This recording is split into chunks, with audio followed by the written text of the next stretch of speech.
Hello दोस्तों, आज हम डिस्कस करने वाले हैं एजीटीए का प्रैक्टिस सेट। तो दोस्तों, आज का जो टॉपिक है वो है सॉइल साइंस का। दोस्तों, सॉइल साइंस के क्वेश्चन एजीटीए में 15 क्वेश्चन पूछे जाएंगे जो 15 अंक के होंगे। दोस्तों, soil science subject most important subject है एजीटीए के लिए, क्योंकि ये टोटल 15 क्वेश्चनों का पैकेज है। तो दोस्तों, आज हम सॉइल साइंस के लगभग 300 प्लस क्वेश्चन डिस्कस करने वाले हैं। आज की जो क्लास है वो दोस्तों मैराथन रहने वाली है। तो दोस्तों, आज का जो पहला क्वेश्चन है, क्वेश्चन नंबर है फर्स्ट। जो दोस्तों ये प्रैक्टिस सेट है, ये दोस्तों नेमरा सुंडा की बुक से हम डिस्कस करने वाले हैं। तो पहला क्वेश्चन है, खेत में मेड़ बनाकर अलग अलग भागों में बांटने से वहीं पर संरक्षण होता है क्या? पहला ऑप्शन है मृदा के कण, ऑप्शन बी है मिट्टी के ढीबे, ऑप्शन सी है वर्षा का पानी, ऑप्शन डी है जीवाश्म। तो दोस्तों, इसका जो राइट आंसर है ऑप्शन सी, वर्षा का पानी संरक्षण होता है। अगला क्वेश्चन है क्वेश्चन नंबर सेकेंड, 500 लीटर का 1% का घोल बनाने के लिए उर्वरक की आवश्यकता पड़ती है कितनी? पहला ऑप्शन है 5 kg, ऑप्शन बी है 1 kg, ऑप्शन सी है 30 kg, ऑप्शन डी है 300 kg यानी कि 300 किलोग्राम। तो इसका जो राइट आंसर है वो है ऑप्शन ए, 5 kg दोस्तों उर्वरक की आवश्यकता होती है 500 लीटर घोल बनाने के लिए। अगला क्वेश्चन है दोस्तों क्वेश्चन नंबर 3, मृदा वर्गीकरण तंत्र की विशिष्ट इकाई है क्या? तो दोस्तों, पहला ऑप्शन है श्रेणी, ऑप्शन बी है परिवार, ऑप्शन सी है वृहत समूह और दोस्तों ऑप्शन डी है वर्ग। तो दोस्तों, इसका जो राइट आंसर है वो है ऑप्शन ए, श्रेणी। अगला क्वेश्चन है क्वेश्चन नंबर 4, दोस्तों अम्लीय मृदा में होता है क्या? तो दोस्तों, जो इसका जो राइट आंसर है वो है ऑप्शन ए, अम्लीय मृदा में दोस्तों पीएच जो होता कम होता है, सीईसी दोस्तों कम होती है और कम कैल्शियम और अधिक एल्युमिनियम पाया जाता है अम्लीय मृदा में। अगला क्वेश्चन है question number 5, A handbook of organic farming किताब के लेखक कौन है? किताब के लेखक कौन है? तो दोस्तों, इसका जो राइट आंसर है ऑप्शन सी, शर्मा अरुण के। ये दोस्तों ए हैंडबुक ऑफ ऑर्गेनिक फार्मिंग के किताब के लेखक हैं। अगला क्वेश्चन है क्वेश्चन नंबर 6, सल्टिफिकेशन सल्फिटेशन प्रक्रिया से बनाए गए प्रेसमेंट का प्रयोग किस भूमि के सुधार हेतु किया जाता है? पहला ऑप्शन है लवणीय मृदा के लिए, अम्लीय अधिक अम्लीय के लिए और ऑप्शन डी है क्षारीय के लिए। तो दोस्तों, इसका जो राइट आंसर है वह है ऑप्शन बी, अम्लीय भूमि के सुधार के लिए हेतु प्रयोग किया जाता है। अगला क्वेश्चन है क्वेश्चन नंबर 7, डीएपी उर्वरक की रासायनिक प्रकृति है कैसी? पहला ऑप्शन है क्षारीय, ऑप्शन बी है अम्लीय, ऑप्शन सी है उदासीन और दोस्तों ऑप्शन डी है उपरोक्त सभी। तो दोस्तों, इसका जो राइट आंसर है ऑप्शन बी, अम्लीय प्रकृति होती है डीएपी की। कैसी प्रकृति होती है? रासायनिक प्रकृति दोस्तों अम्लीय होती है। अगला क्वेश्चन है क्वेश्चन नंबर 8। क्वेश्चन नंबर 8 है दोस्तों, निम्न में से कौन सा नाइट्रोजन स्थिरीकरण करने वाला एक्टिनोमाइसिटीज है? पहला ऑप्शन है एजेक्टोबैक्टर, ऑप्शन बी है फ्रिंकिया, ऑप्शन सी है नोस स्टॉक, ऑप्शन डी उपरोक्त सभी। तो दोस्तों, इसका जो राइट आंसर है वह है ऑप्शन बी, फ्रिंकिया। अगला क्वेश्चन है दोस्तों क्वेश्चन नंबर 9। क्वेश्चन नंबर 9 है, भूरी खाद ब्राउन मैन्योरिंग का प्रयोग वर्तमान में कौन सी फसल में किया जा रहा है? पहला ऑप्शन है गेहूं में, ऑप्शन बी है गन्ना में, ऑप्शन सी है मक्का में, ऑप्शन डी है चावल में। तो दोस्तों, इसका जो राइट आंसर है ऑप्शन डी, चावल में प्रयोग की जाती है भूरी खाद। अगला क्वेश्चन है क्वेश्चन नंबर 10। क्वेश्चन नंबर 10 है क्वेश्चन नंबर 10 है, निम्न में से कौन से पौधे में तने के द्वारा नाइट्रोजन का स्थिरीकरण होता है? तने के द्वारा नाइट्रोजन का स्थिरीकरण होता है। तो दोस्तों, इसका जो राइट आंसर है ऑप्शन ए, सस्पेनिया रोस्टेटा। दोस्तों, सस्पेनिया रोस्टेटा में जड़ एवं तना दोनों पर गांठों द्वारा नाइट्रोजन का फिक्सेशन करने की क्षमता पाई जाती है। अगला क्वेश्चन है क्वेश्चन नंबर 11, कौन सा देश अपनी 90% मानव मलभूमि का उपयोग फसल उत्पादन के लिए खेती में करता है? पहला ऑप्शन है संयुक्त राज्य अमेरिका, ऑप्शन बी है जर्मनी, ऑप्शन सी है चीन और ऑप्शन डी है भारत। तो इसका जो राइट आंसर है ऑप्शन ए, संयुक्त राज्य अमेरिका। अगला क्वेश्चन है क्वेश्चन नंबर 12। पादप अवशेषों में खनिजीकरण हेतु नाइट्रोजन की क्रांतिक मात्रा होती है कितनी? पहला ऑप्शन है 0.9 से 1% से कम।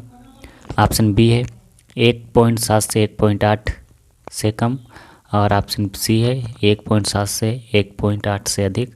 ऑप्शन डी है 0.9 से 1%, यानी कि 1% से अधिक। तो इसका जो राइट आंसर है ऑप्शन डी, 0.9 से 1% से अधिक। अगला क्वेश्चन है क्वेश्चन नंबर 13।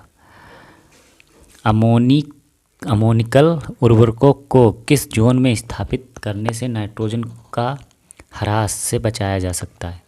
तो पहला ऑप्शन है रिड्यूस्ड जोन में। ऑप्शन बी है ऑक्सीडाइज्ड जोन में। ऑप्शन सी दोनों। ऑप्शन डी है इनमें से कोई नहीं। तो इसका जो राइट आंसर है ऑप्शन ए, रिड्यूस्ड जोन में। अगला क्वेश्चन है क्वेश्चन नंबर 14। गन्ने में शुगर ट्रांसलोकेशन के लिए आवश्यक पोषक तत्व है। पहला ऑप्शन है मोलिब्डेनम। ऑप्शन बी है फास्फोरस। ऑप्शन सी है पोटेशियम। ऑप्शन डी है बोरान। तो इसका जो राइट आंसर है ऑप्शन सी, पोटेशियम। अगला क्वेश्चन है क्वेश्चन नंबर 15। गन्ने में नाइट्रोजन युक्त उर्वरकों के अधिक उपयोग में प्रकोप बढ़ जाता है, यानी कि गन्ने में नाइट्रोजन का अधिक उपयोग करने से किसका प्रकोप बढ़ जाता है? पहला ऑप्शन है सफ़ेद मक्खी का। ऑप्शन बी है पायरेला का। ऑप्शन सी है तना मक्खी का। ऑप्शन डी इनमें से कोई नहीं। तो इसका जो राइट आंसर है ऑप्शन बी, पायरेला का प्रकोप बढ़ जाता है अधिक नाइट्रोजन का प्रयोग करने से। अगला क्वेश्चन है क्वेश्चन नंबर 16। पर्णीय छिड़काव हेतु उपयुक्त उर्वरक है। पहला ऑप्शन है calcium ammonium nitrate. Option B है यूरिया। ऑप्शन सी है निर्जल अमोनियम। और ऑप्शन डी है उपयुक्त में से कोई नहीं। तो इसका जो राइट आंसर है ऑप्शन बी, यूरिया। यूरिया का दोस्तों हम लोग प्रयोग पर्णीय छिड़काव के लिए भी कर सकते हैं। अगला क्वेश्चन है क्वेश्चन नंबर 17। धान की खेती के लिए मृदा का पीएच मान होना चाहिए कितना? पहला ऑप्शन है 4 से 6 पीएच। ऑप्शन बी है 5 से 6.5 पीएच। और ऑप्शन सी है 6 से 7 पीएच। ऑप्शन डी है 7 से 9 पीएच। तो इसका जो राइट आंसर है वह है ऑप्शन ए, 4 से 6 पीएच होना चाहिए धान की खेती के लिए। अगला क्वेश्चन है क्वेश्चन नंबर 18। निम्न में से कौन सा जटिल उर्वरक है? पहला ऑप्शन एसएसपी। ऑप्शन बी है केन खाद जिसे कहते हैं किसान खाद। ऑप्शन सी है यूरिया। ऑप्शन डी है डीएपी। तो इसका जो राइट आंसर है ऑप्शन डी, डीएपी। और अगला क्वेश्चन है क्वेश्चन नंबर 19। क्वेश्चन नंबर 19 है कौन सा उर्वरक तत्व भूमि में डालने के तुरंत बाद स्थिरित हो जाता है? पहला है फास्फोरस। और ऑप्शन बी है पोटेशियम। ऑप्शन सी है नाइट्रोजन। ऑप्शन डी है कैल्शियम। तो इसका जो राइट आंसर है ऑप्शन ए, फास्फोरस। अगला क्वेश्चन है क्वेश्चन नंबर 20। इन सीटू मृदा जल मापने के लिए सबसे उपयुक्त उपकरण कौन सा है? पहला ऑप्शन है टीडीआर। ऑप्शन बी है न्यूट्रॉन प्रोब। ऑप्शन सी है टेंसियोमीटर। ऑप्शन डी है जिप्सम ब्लॉक। तो इसका जो राइट आंसर है ऑप्शन सी, टेंसियोमीटर। अगला क्वेश्चन है क्वेश्चन नंबर 21। निम्न में से कौन सा सल्फर का ऑर्गेनिक रूप है? पहला ऑप्शन है प्यूरिन। ऑप्शन बी है आरएनए। ऑप्शन सी है फाइटिन। ऑप्शन डी है सिस्टीन। तो इसका जो राइट आंसर है ऑप्शन डी, सिस्टीन। अगला क्वेश्चन है क्वेश्चन नंबर 22। फसलों में एक पैकेट राइजोबियम कल्चर से कितने किलोग्राम बीज का बीजोपचार किया जा सकता है? पहला ऑप्शन है 5 किलोग्राम। ऑप्शन बी है 10 किलोग्राम। ऑप्शन सी है 15 किलोग्राम। ऑप्शन डी है 20 किलोग्राम। तो दोस्तों इसका जो राइट आंसर है ऑप्शन बी, 10 किलोग्राम बीज का बीजोपचार किया जा सकता है एक पैकेट से। अगला क्वेश्चन है क्वेश्चन नंबर 23। मृदा संरचना का संबंध है। पहला ऑप्शन है मृदा कणों का पुंजन। ऑप्शन बी है कणों के आकार का वितरण। ऑप्शन सी है मृदा कणों की व्यवस्था। ऑप्शन डी है जल धारण क्षमता। तो इसका जो राइट आंसर है ऑप्शन सी, मृदा कणों की व्यवस्था मृदा संरचना कहलाती है। अगला क्वेश्चन है क्वेश्चन नंबर 24। सबसे अधिक अम्ल उत्पादक उर्वरक है। पहला ऑप्शन है अमोनिया नाइट्रेट, ऑप्शन बी है अमोनियम सल्फेट, ऑप्शन सी है केन या किसान खाद, और ऑप्शन डी है यूरिया। तो दोस्तों इसका जो राइट आंसर है ऑप्शन बी अमोनियम सल्फेट। ये दोस्तों सबसे अधिक अम्ल का उत्पादक करता है या उत्पादन करता है अम्ल का सबसे अधिक। अगला क्वेश्चन है क्वेश्चन नंबर 25। धान, आलू, मूंगफली के लिए नाइट्रोजन उर्वरक के किस रूप को प्राथमिकता देंगे? पहला ऑप्शन है नाइट्रेट के रूप में, ऑप्शन बी अमोनिया के रूप में, ऑप्शन सी है नाइट्राइट के रूप में, ऑप्शन डी इनमें से कोई नहीं। तो दोस्तों इसका जो राइट आंसर है ऑप्शन बी अमोनिया के रूप में नाइट्रोजन देंगे। और अगला क्वेश्चन है क्वेश्चन नंबर 26। फसल जो हरी खाद के लिए उपयुक्त है? पहला ऑप्शन है मक्का, ऑप्शन बी है मूंग, ऑप्शन सी है धान, ऑप्शन डी है चना। तो इसका जो राइट आंसर है ऑप्शन बी मूंग। मूंग दोस्तों जो एक हरी खाद के रूप में हम प्रयोग कर सकते हैं। अगला क्वेश्चन है इनमें से कौन सी शुष्क क्षेत्रीय दलहन फसल वर्षा ऋतु में हरी खाद के रूप में प्रयोग की जाती है? पहला ऑप्शन है चावला जिसे दोस्तों लोबिया कहते हैं, ऑप्शन बी है मोठ, ऑप्शन सी है मूंग, ऑप्शन डी है ग्वार। तो दोस्तों इसका जो राइट आंसर है ऑप्शन डी ग्वार। ग्वार को दोस्तों हम फसल वर्षा ऋतु में हरी खाद के रूप में प्रयोग कर सकते हैं। अगला क्वेश्चन है क्वेश्चन नंबर 28। क्वेश्चन नंबर 28 है 1 टन ताज़ा मुर्गी की खाद में नाइट्रोजन की मात्रा कितनी होती है? पहला ऑप्शन है 9.6 से 23 किलोग्राम, ऑप्शन बी है 2.4 से 6.5 kg, ऑप्शन सी है वो 1.6 से 6.8 किलोग्राम, ऑप्शन डी है 5 से 10 किलोग्राम। तो इसका जो राइट आंसर है ऑप्शन ए 9.6 से 23 किलोग्राम नाइट्रोजन की मात्रा होती है 1 टन ताज़ा मुर्गी की खाद में। अगला क्वेश्चन है क्वेश्चन नंबर 29। कौन सी एक सांद्र कार्बनिक खाद नहीं है? पहला ऑप्शन है ब्लड मील, ऑप्शन बी है तिलहन खल, और ऑप्शन सी है जलीय खरपतवार, ऑप्शन डी है मानव मल। तो इसका जो राइट आंसर है ऑप्शन सी जलीय खरपतवार एक दोस्तों सांद्र कार्बनिक खाद नहीं है। बाकी ब्लड मील, तिलहन खल और मानव मल ये दोस्तों सब सांद्र कार्बनिक खाद हैं। अगला क्वेश्चन है क्वेश्चन नंबर 30। इनमें से कौन सा एक खनिज तत्व पौधों की वृद्धि के लिए आवश्यक है? पहला ऑप्शन है कार्बन, ऑप्शन बी है ऑक्सीजन, ऑप्शन सी है नाइट्रोजन, ऑप्शन डी है हाइड्रोजन। तो इसका जो राइट आंसर है ऑप्शन सी नाइट्रोजन। नाइट्रोजन पौधों की वृद्धि के लिए आवश्यक है। अगला क्वेश्चन है क्वेश्चन नंबर 31। कौन सा एक नाइट्रोजन स्थिरीकरण सूक्ष्म जीवाणु नहीं है? पहला ऑप्शन है पीएसबी, ऑप्शन बी है राइजोबियम, ऑप्शन सी है एजेक्टोबैक्टर, ऑप्शन डी है एजोस्पाइरिलम। तो इसका जो राइट आंसर है ऑप्शन ए पीएसबी। ये दोस्तों एक सूक्ष्म नाइट्रोजन का स्थिरीकरण करने वाला जीवाणु नहीं है। अगला है क्वेश्चन नंबर 32। नाइट्रोसोमोनास है। पहला ऑप्शन है नाइट्राइट का नाइट्रेट में ऑक्सीकरण करता है, ऑप्शन बी है नाइट्रेट का गैसीय नाइट्रोजन में अपचयन करता है, ऑप्शन सी है नाइट्रोजन का यौगिकीकरण करता है, ऑप्शन डी है अमोनिया का नाइट्राइड में ऑक्सीकरण करता है। तो इसका जो राइट आंसर है ऑप्शन डी अमोनिया का नाइट्राइड में ऑक्सीकरण करता है नाइट्रोसोमोनास। अगला क्वेश्चन है क्वेश्चन नंबर 32। धान का खैरा रोग निम्न में से कौन से तत्व की कमी से होता है? पहला है लोहा की कमी से, ऑप्शन बी है बोरान की कमी से, ऑप्शन सी है जस्ता की कमी से, ऑप्शन डी है पोटास की कमी से। तो इसका जो राइट आंसर है ऑप्शन सी जस्ता की कमी से धान का खैरा रोग हो जाता है। अगला क्वेश्चन है क्वेश्चन नंबर 34। मटर की मूल ग्रंथियों से राइजोबियम की कौन सी प्रजाति उपस्थित होती है? पहला ऑप्शन है राइजोबियम जेपोनिकम, ऑप्शन बी है राइजोबियम ट्राइफोलाई, ऑप्शन सी है राइजोबियम लेग्यूमिनोसेरम, ऑप्शन डी है राइजोबियम लुपिनी। तो इसका जो राइट आंसर है ऑप्शन सी राइजोबियम लेग्यूमिनोसेरम। ये दोस्तों मटर की मूल ग्रंथियों में पाए जाने वाला जीवाणु है। अगला क्वेश्चन है क्वेश्चन नंबर 35।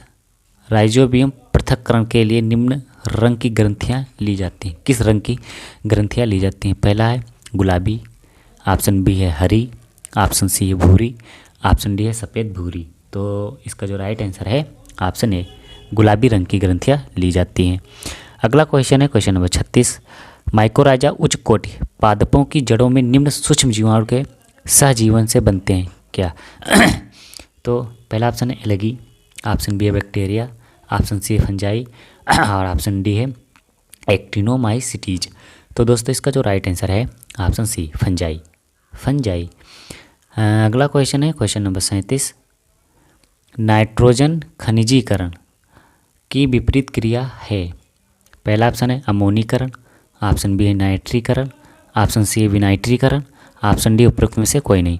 तो इसका जो राइट आंसर है ऑप्शन सी विनाइट्रीकरण। अगला क्वेश्चन है क्वेश्चन नंबर 38। राइजोबियल माध्यम में जीवनक्षम वाहक कोशिकाओं की न्यूनतम संख्या प्रति ग्राम कितनी होती है? पहला ऑप्शन 10⁴, ऑप्शन बी है 10⁶, ऑप्शन सी है 10⁸ और ऑप्शन डी है 10⁻10।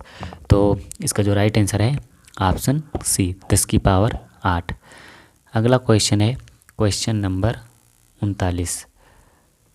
क्वेश्चन नंबर 39 है मृदा में मैंगनीज निम्न रूप में पाया जाता है। पहला है Mn+, option B Mn++, option C है Mn4s यानी कि 4+ और ऑप्शन डी है उपरोक्त सभी। तो इसका जो राइट आंसर है ऑप्शन ए Mn++। अगला क्वेश्चन है मोनोहाइड्रेट जिंक सल्फेट में जिंक की मात्रा होती है। पहला ऑप्शन है 23%, ऑप्शन बी है 55%, ऑप्शन सी है 35%, ऑप्शन डी है 52%।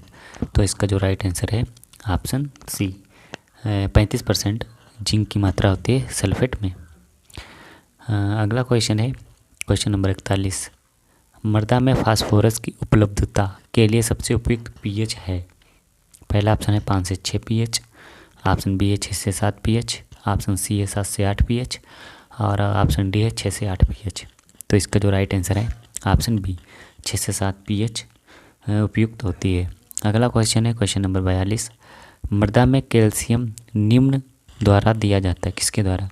पहला ऑप्शन है जिप्सम के द्वारा, ऑप्शन बी है रॉक फास्फेट के द्वारा, ऑप्शन सी है ए बी दोनों यानी कि जिप्सम और रॉक फास्फेट दोनों के द्वारा, ऑप्शन डी उपरोक्त में से कोई नहीं। तो इसका जो राइट आंसर है ऑप्शन सी यानी कि जिप्सम और रॉक फास्फेट दोनों के द्वारा दिया जाता है मृदा में कैल्शियम। अगला क्वेश्चन है क्वेश्चन नंबर 43। निम्नलिखित मृदाओं में बोरान की कमी पाई जाती है। पहला ऑप्शन है लेटेराइट मृदा में, ऑप्शन बी है पोडजोल मृदा में, ऑप्शन सी है बलुई मिट्टी में, ऑप्शन डी उपरोक्त सभी। तो इसका जो राइट आंसर है उपरोक्त सभी यानी कि बोरान की जो कमी है लेटेराइट मृदा में पाई जाती है, पोडजोल मृदा में भी पाई जाती है और बलुई मिट्टी में भी दोस्तों बोरान की कमी पाई जाती है। अगला क्वेश्चन है क्वेश्चन नंबर 44। जब रॉक फास्फेट की अभिक्रिया गंधक के अम्ल के साथ करवाई जाती है तब निम्न उत्पाद बनता है क्या?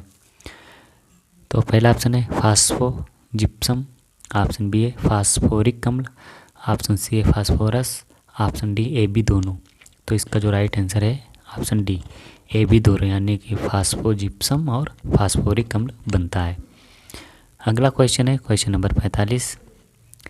किस एटमॉस्फेरिक नमी तनाव पर पौधे को प्राप्य जल मृदा में उपलब्ध रहता है?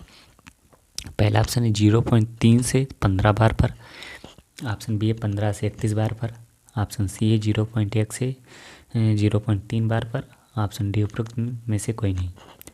तो इसका जो राइट आंसर है ऑप्शन ए 0.3 से 15 बार पर। अगला क्वेश्चन है क्वेश्चन नंबर 46। विभिन्न नमी स्तर पर किस भौतिक बल के प्रत्यक्षण को मृदा सुगठिता कहते हैं? पहला ऑप्शन है संजन, ऑप्शन बी असंजन, ऑप्शन सी है उपरोक्त दोनों, ऑप्शन डी उपरोक्त में से कोई नहीं। तो इसका जो राइट आंसर है ऑप्शन सी उपरोक्त दोनों। अगला क्वेश्चन है क्वेश्चन नंबर 47। मरुस्थलीय मृदाओं के बनने का कारण क्या है? पहला ऑप्शन है कम वार्षिक वर्षा, ऑप्शन बी है उच्च प्रभावी वाष्पीकरण, ऑप्शन सी है उच्च तापक्रम यानी कि वर्ष भर उच्च तापक्रम, ऑप्शन डी उपरोक्त सभी। तो इसका जो राइट आंसर है ऑप्शन डी उपरोक्त सभी। अगला क्वेश्चन है क्वेश्चन नंबर 48। मृदा नमी सूचक उपयुक्त होते हैं। पहला ऑप्शन है क्षेत्र क्षमता के लिए, ऑप्शन बी है मलान बिंदु के लिए और ऑप्शन सी है आर्द्रता गुणांक के लिए, आर्द्रताग्राही गुणांक के लिए, ऑप्शन डी उपरोक्त सभी। तो इसका जो राइट आंसर है ऑप्शन डी उपरोक्त सभी के लिए। अगला क्वेश्चन है क्वेश्चन नंबर 49। इनमें से कौन सा लक्षणित सतही संसन स्तर है? तो इसका जो राइट आंसर है ऑप्शन डी ओक्रिक। अगला क्वेश्चन है क्वेश्चन नंबर 50। मृदा वर्गीकरण में कितनी इकाइयाँ हैं? 10, ऑप्शन बी है 8, ऑप्शन सी है 6, ऑप्शन डी है 4। तो इसका जो राइट आंसर है ऑप्शन सी 6 कैटेगरियाँ होती हैं मृदा वर्गीकरण में। इसमें दोस्तों कुछ इम्पोर्टेंस नोट दिया गया है कि मृदा के आधुनिक वर्गीकरण 7th एप्रोक्सीमेशन के आधार पर वर्गीकरण की 6 इकाइयाँ हैं, जिनमें से सबसे बड़ी जो है श्रेणी मृदा गण है, सॉयल आर्डर सबसे बड़ी श्रेणी है, और सबसे छोटी श्रेणी दोस्तों है सॉयल सीरीज, यानी कि मृदा श्रेणी सबसे छोटी है और गण सबसे बड़ी श्रेणी है। इसका दोस्तों जो क्रम है 6 इकाइयाँ कौन कौन सी? पहला मृदा गण, फिर उपगण, फिर वृद्ध समूह, फिर उपसमूह, फिर कुल, और सबसे छोटी श्रेणी, यानी सबसे छोटी श्रेणी और सबसे बड़ी मृदा गण। अगला क्वेश्चन है क्वेश्चन नंबर 51। सोलम के नीचे किस संस्तर में आस्पिंडित पदार्थ होता है? ए में, बी होरिजन में, सी होरिजन में कि आर होरिजन में? तो इसका जो राइट आंसर है ऑप्शन सी होरिजन में होता है। अगला क्वेश्चन है क्वेश्चन नंबर 52। कौन सा पिरामिड कुल सूखा भार एवं कैलोरिक मान पर आधारित है? पहला ऑप्शन है ऊर्जा का पिरामिड, ऑप्शन बी है बायोमास का पिरामिड, ऑप्शन सी है संख्या का पिरामिड, ऑप्शन डी उपरोक्त सभी। तो इसका जो राइट आंसर है ऑप्शन सी संख्या का पिरामिड। अगला क्वेश्चन है क्वेश्चन नंबर 53। मृदा प्रदूषण परिमाण है क्या? पहला ऑप्शन है केवल कीटनाशकों एवं उर्वरकों के अंधाधुंध का उपयोग, ऑप्शन बी है केवल शाकनाशियों एवं उर्वरकों के अंधाधुंध प्रयोग का, ऑप्शन सी है शाकनाशियों, कीटनाशकों एवं उर्वरकों के अंधाधुंध उपयोग, ऑप्शन डी उपरोक्त में से कोई नहीं। तो इसका जो राइट आंसर है ऑप्शन सी शाकनाशियों का, कीटनाशकों का एवं उर्वरकों के अंधाधुंध प्रयोग से दोस्तों मृदा प्रदूषण होता है। अगला क्वेश्चन है क्वेश्चन नंबर 54। जटिल जैव उर्वरक यौगिकों को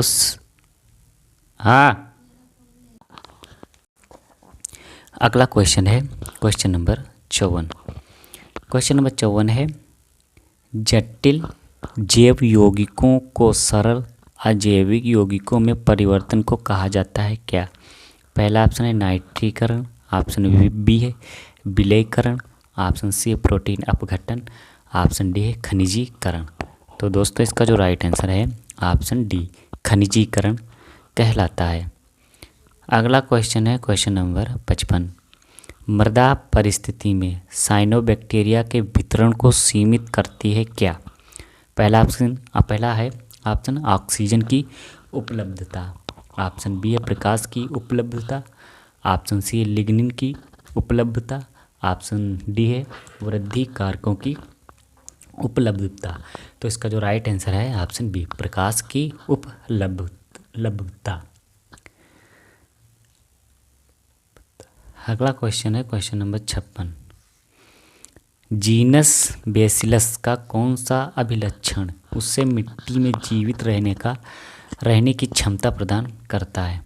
पहला ऑप्शन है कोनिडिया रचना, ऑप्शन बी है तापरागिस्तम वृद्धि, और ऑप्शन सी है अवायुजीवी वृद्धि, ऑप्शन डी अंतःबीजाण रचना। तो इसका जो राइट आंसर है ऑप्शन सी अवायुजीवी वृद्धि। अगला क्वेश्चन है क्वेश्चन नंबर 57। क्वेश्चन नंबर 57 है मिट्टी में बहुत संख्या में पाए जाने वाले सूक्ष्म जीव हैं।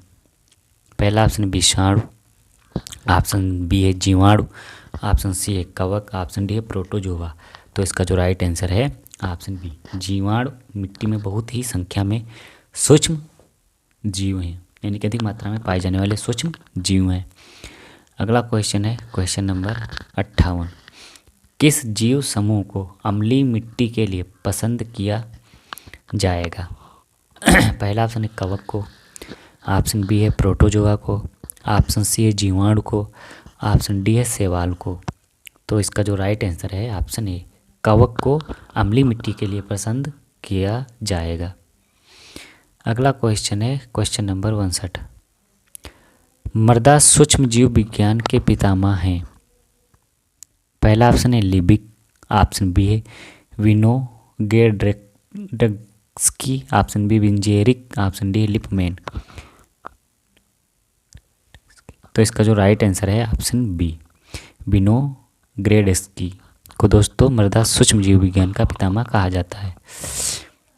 अगला क्वेश्चन है मृदा का प्रभाव युक्त सक्रिय घटक है। पहला ऑप्शन है मृत्तिका, ऑप्शन बी है रेत, ऑप्शन सी है बजरीला, ऑप्शन डी है साद। तो इसका जो राइट आंसर है ऑप्शन ए, मृत्तिका। अगला क्वेश्चन है क्वेश्चन नंबर 61। असंतृप्त जल का मृदा की विभिन्न श्रेणियों में प्रवाह निम्न क्रम में होता है।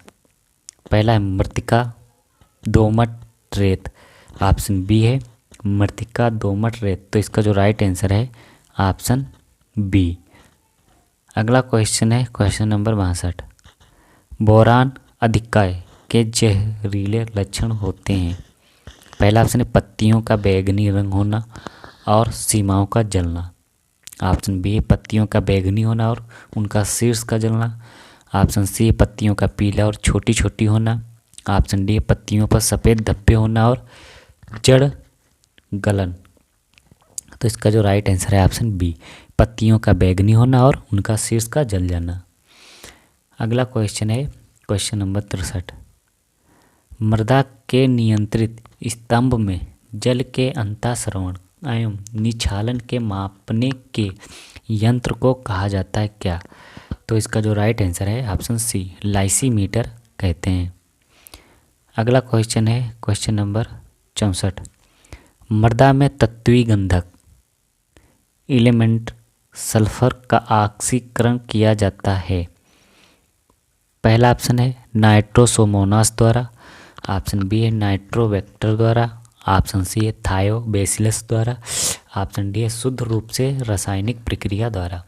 तो इसका जो राइट आंसर है ऑप्शन सी, थायोबैसिलस द्वारा। अगला क्वेश्चन है क्वेश्चन नंबर 65।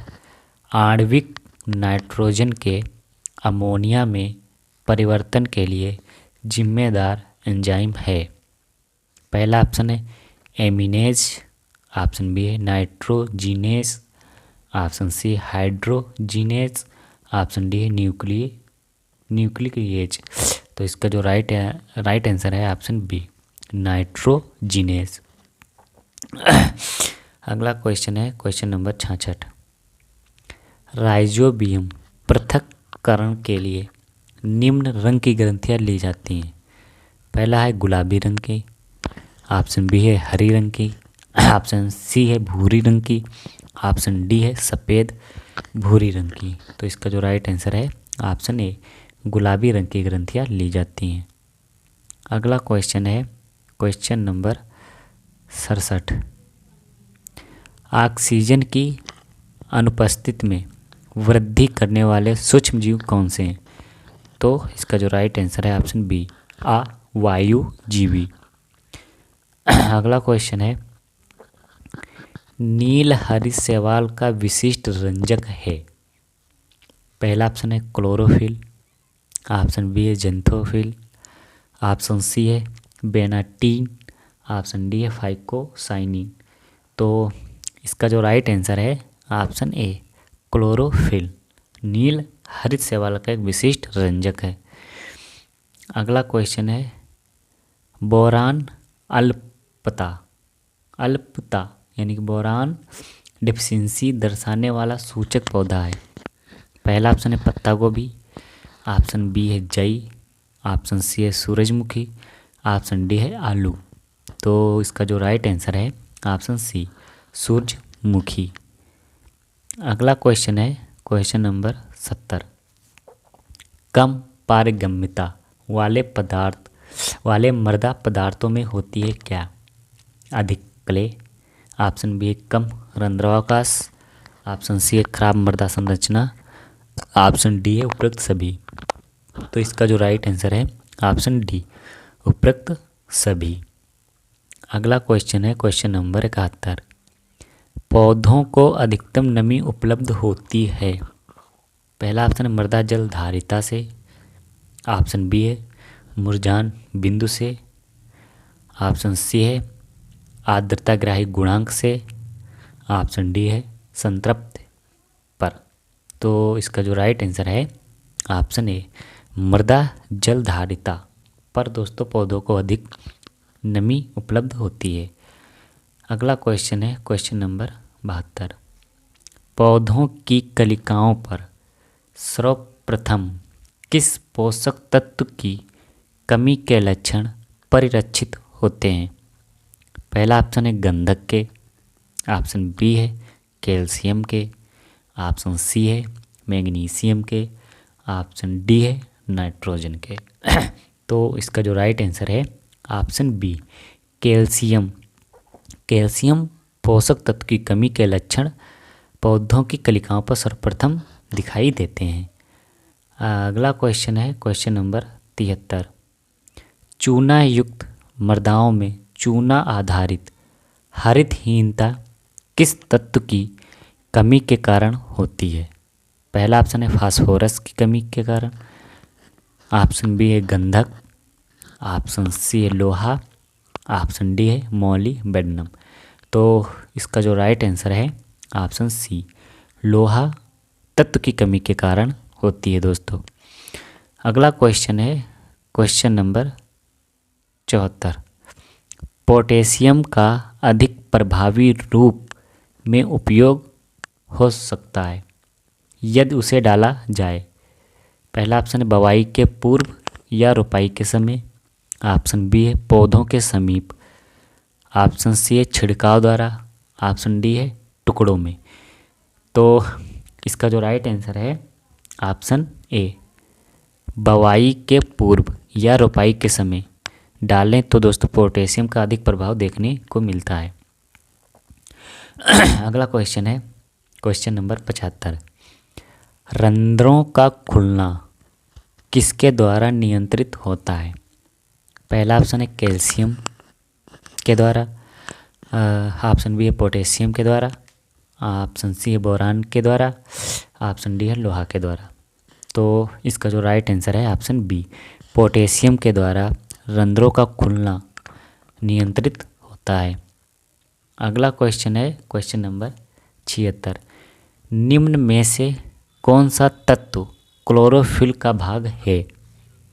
पहला ऑप्शन है लोहा, ऑप्शन बी है मैग्नीशियम, ऑप्शन सी है जिंक और ऑप्शन डी है मैंगनीज। तो इसका जो राइट आंसर है ऑप्शन बी, मैंगनीज दोस्तों क्लोरोफिल का एक भाग है। तत्व की बात हो रही। अगला क्वेश्चन है क्वेश्चन नंबर 77। क्षारीय मृदाओं के लिए कौन सा उर्वरक सबसे अधिक लाभदायक है? पहला ऑप्शन है यूरिया, ऑप्शन बी है अमोनियम नाइट्रेट और ऑप्शन सी है अमोनियम सल्फेट और ऑप्शन डी है कैल्शियम अमोनियम सल्फेट। तो इसका जो राइट आंसर है ऑप्शन सी, अमोनियम सल्फेट क्षारीय मृदाओं के लिए सबसे अच्छी उर्वरक मानी जाती है। अगला क्वेश्चन है क्वेश्चन नंबर 78। जैविक पदार्थ में जैविक कार्बन की मात्रा होती है। पहला ऑप्शन है 38%, ऑप्शन बी है 48%, ऑप्शन सी है 58%, ऑप्शन डी है 68%। तो इसका जो राइट आंसर है ऑप्शन सी, 58% जैविक पदार्थ में जैविक कार्बन की मात्रा होती है। तो इसका जो राइट आंसर ऑप्शन सी। अगला क्वेश्चन है क्वेश्चन नंबर 79। मृदा में किस पीएच मान पर सबसे अधिक पोषक तत्वों की उपलब्धता होती है? पहला ऑप्शन है 4.5 से 5.5 पीएच पर, ऑप्शन बी है 6.5 से 7.5 पीएच पर, ऑप्शन डी है, सॉरी ऑप्शन सी है 8.5 से 9.5 pH पर। ऑप्शन डी है उपरोक्त सभी। तो इसका जो राइट आंसर है ऑप्शन बी 6.5 से 7.5 pH पर सबसे अधिक पोषक तत्व की उपलब्धता होती है मृदा में। अगला क्वेश्चन है क्वेश्चन नंबर 80। सोलम का निर्माण होता है। पहला ऑप्शन ए सन स्तर से, ऑप्शन बी है बी सी सन स्तर से, ऑप्शन सी है ए बी सी और ऑप्शन डी है ए बी सन स्तर से। तो दोस्तों इसका जो राइट आंसर है ऑप्शन डी ए बी सन स्तर से दोस्तों सोलम का निर्माण होता है। अगला क्वेश्चन है क्वेश्चन नंबर 81। मृदा के स्तंभ से होकर जल का संचालित होना कहलाता है क्या? तो पहला ऑप्शन है पारचयन, ऑप्शन बी अंतः स्पंदन, ऑप्शन सी है पारगम्यता, ऑप्शन डी है जलीय चालकता। तो इसका जो राइट आंसर है ऑप्शन बी अंतः स्पंदन कहलाता है। अगला क्वेश्चन है क्वेश्चन नंबर 82। मृदा कणाकार त्रिभुज में कुल कणाकार वर्ग होते हैं कितने? पहला है 10, ऑप्शन बी है 12, ऑप्शन सी है 13, ऑप्शन डी है 8। तो इसका जो राइट आंसर है ऑप्शन बी 12 वर्ग होते हैं। अगला क्वेश्चन है क्वेश्चन नंबर 83। भूपपड़ी अर्थ क्रस्ट में 3 मुख्य तत्व होते हैं कौन कौन से? तो इसका जो राइट आंसर है ऑप्शन सी ऑक्सीजन होता है, सिलिका होता है और एल्युमिनियम होता है। अगर बात की जाए पृथ्वी की पपड़ी में प्रतिशत वजन के आधार पर सर्वाधिक मात्रा ऑक्सीजन की होती है 46.6%, सिलिकॉन की 27.2% और एल्युमिनियम की 8.13% होती है। एवं लौह तत्व की 5% होती है। अगला क्वेश्चन है क्वेश्चन नंबर 84। निम्न में से कौन सी रूपांतरित चट्टान नहीं है? पहला ऑप्शन है संगमरमर, ऑप्शन बी है स्लेट, ऑप्शन सी है क्वार्टजाइट, ऑप्शन डी है कैल्साइट। तो इसका जो राइट आंसर है ऑप्शन डी कैल्साइट। ये दोस्तों एक रूपांतरित चट्टान नहीं है। अगला क्वेश्चन है क्वेश्चन नंबर 85। केलियोनाइट क्रिस्टल लेटिस की इकाई में सिलिका और एल्युमिनियम का अनुपात होता है कितना? पहला ऑप्शन है 1:2, ऑप्शन बी है 2:1:1, ऑप्शन सी है 2:1, ऑप्शन डी है 1:1। तो दोस्तों इसका जो राइट आंसर है ऑप्शन डी 1:1 होता है। अगला क्वेश्चन है क्वेश्चन नंबर 86। भूमि की भूपपड़ी की चट्टानें कहलाती हैं क्या? पहला ऑप्शन है वायुमंडल, ऑप्शन बी है जलमंडल, ऑप्शन सी है स्थल मंडल, ऑप्शन डी उपरोक्त कोई नहीं। तो इसका जो राइट आंसर है ऑप्शन सी स्थल मंडल कहलाता है। अगला क्वेश्चन है फेल्सपार को वर्गीकृत करते हैं। पहला ऑप्शन प्राथमिक खनिज के रूप में, ऑप्शन बी है द्वितीय खनिज के रूप में, ऑप्शन सी है भारी खनिज के रूप में, ऑप्शन डी उपरोक्त में से कोई नहीं। तो इसका जो राइट आंसर है ऑप्शन ए प्राथमिक खनिज के रूप में वर्गीकृत करते हैं। अगला क्वेश्चन है क्वेश्चन नंबर 88। सिंचाई जल को वर्गीकृत करने के लिए निम्नलिखित रासायनिक गुणों पर विचार किया जाता है। तो इसका जो राइट आंसर है ऑप्शन ए पीएच और ईसी पर दोस्तों विचार किया जाता है। अगला क्वेश्चन है पृथ्वी की परपटी में सिलिकॉन का प्रतिशत कितना होता है? पहला ऑप्शन है 10.5, ऑप्शन बी है 15.8, ऑप्शन सी है 27.72, ऑप्शन डी है 30%। तो इसका जो राइट आंसर है ऑप्शन सी 27.72% सिलिकॉन की मात्रा पाई जाती है। अगला क्वेश्चन है पीएच स्केल का विकास किसने किया था? तो पहला ऑप्शन है जैक्सन ने, ऑप्शन बी है सोरेनसन ने, ऑप्शन सी है लीबिग ने, ऑप्शन डी है स्कोईफील्ड ने।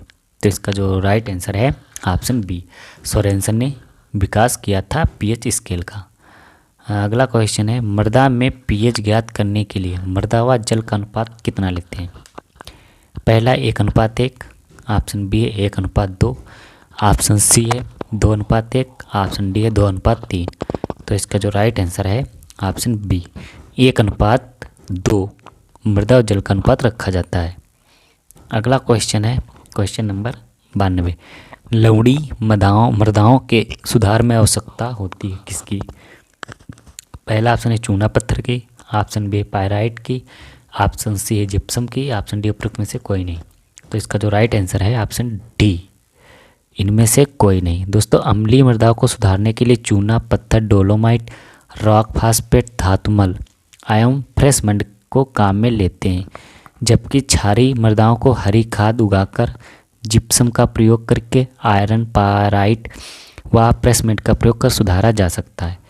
जबकि लवणी मृदाओं को सुधारने के लिए युक्त पानी से निच्छालन कर FIM खाद का प्रयोग करके एवं मृदा को नम रखकर किया जा सकता है। अगला क्वेश्चन है क्वेश्चन नंबर 93। संपूर्ण मृदा का प्रति इकाई द्रव्यमान जिसमें ठोस एवं रंध्र दोनों को सम्मिलित किया गया वो क्या कहलाता है? पहला ऑप्शन है घनत्व, ऑप्शन बी है कण घनत्व, ऑप्शन सी आभासी या स्थूल घनत्व, ऑप्शन डी इनमें से कोई नहीं। तो दोस्तों इसका जो राइट आंसर है ऑप्शन सी आभासी घनत्व कहलाता है। अगला क्वेश्चन है क्वेश्चन नंबर 94। मृदा में गंधक का क्रांतिक स्तर क्या है होता है? तो इसका जो राइट आंसर है ऑप्शन सी 10 ppm से कम गर्म पानी में घुलनशील। अगला क्वेश्चन है क्वेश्चन नंबर 95। फास्फोरस धारित उर्वरकों की पोषक तत्व उपयोग क्षमता होती है। पहला है 15 से 20%, ऑप्शन बी है 20 से 30%, ऑप्शन सी है 30 से 40%, ऑप्शन डी है 30 से 35%। तो इसका जो राइट आंसर है ऑप्शन ए 15 से 20% क्षमता होती है। अगला क्वेश्चन है क्वेश्चन नंबर 96। मेहलिच तकनीक किस पोषक तत्व की उपलब्धता को ज्ञात करने के लिए काम में लिया जाता है? पहला ऑप्शन है गंधक का, ऑप्शन बी बोरान तत्व के लिए, ऑप्शन सी है कैल्शियम तत्व के लिए, ऑप्शन डी है पोटेशियम तत्व के लिए। तो दोस्तों इसका जो राइट आंसर है ऑप्शन डी पोटेशियम तत्व की उपलब्धता को ज्ञात करने के लिए मेहलिच तकनीक का प्रयोग किया जाता है। अगला क्वेश्चन है क्वेश्चन नंबर 97। कार्बन, हाइड्रोजन एवं ऑक्सीजन की पौधों को आपूर्ति निम्न में से किस के द्वारा की दी जाती है? पहला ऑप्शन है मृदा द्वारा, ऑप्शन बी है जल द्वारा, ऑप्शन सी है वायु द्वारा, ऑप्शन डी है BC दोनों यानी कि जल और वायु के द्वारा। तो इसका जो राइट आंसर है ऑप्शन डी, जो कार्बन, हाइड्रोजन, ऑक्सीजन की जो आपूर्ति है वो दोस्तों जल और वायु के द्वारा पूरी की जाती है। अगला क्वेश्चन है क्वेश्चन नंबर 98। मल्डरस एस्परजिलस नाइजर टेस्ट का उपयोग किसकी कमी को निर्धारित करने के लिए किया जाता है? पहला ऑप्शन है Zn तथा Fe की कमी के, S तथा Mg कमी के लिए, Cu तथा Mg और ऑप्शन डी बी तथा Mn। तो इसका जो राइट आंसर है ऑप्शन सी कोबाल्ट और मैग्नीशियम की कमी को निर्धारित करने के लिए मल्डर्स एस्परजिलस नाइजर टेस्ट का प्रयोग किया जाता है। अगला क्वेश्चन है क्वेश्चन नंबर 99। गुणत्व के प्रभाव से मृदा जल संचलन कहलाता है क्या? केस का जल, ऑप्शन बी आर्द्रताग्राही जल, ऑप्शन सी उपलब्ध जल, ऑप्शन डी उपरोक्त में से कोई नहीं। तो इसका जो राइट आंसर है ऑप्शन डी उपरोक्त में से कोई नहीं। अगला क्वेश्चन है क्वेश्चन नंबर 100। मृदा वायु में ऑक्सीजन की मात्रा कितनी है? पहला ऑप्शन है 78 से 80, ऑप्शन बी है 50 से 70%, ऑप्शन सी है 25 से 50%, ऑप्शन डी उपरोक्त में से कोई नहीं। तो दोस्तों इसका जो राइट आंसर है ऑप्शन डी उपरोक्त में से कोई नहीं। दोस्तों मृदा वायु में ऑक्सीजन की जो मात्रा है 20.3% होती है। सामान्यतः कार्बन डाइऑक्साइड की जो मात्रा है मृदा वायु में वो 0.3% होती है। तो दोस्तों मृदा वायु में ऑक्सीजन की मात्रा कितनी होती है? 20.3 और कार्बन डाइऑक्साइड की मात्रा 0.3% होती है। तो दोस्तों ये थे आज के 100 मोस्ट इम्पोर्टेंट क्वेश्चन। जो AGTA के लिए दोस्तों बहुत ही महत्वपूर्ण हैं। Thank you for watching video.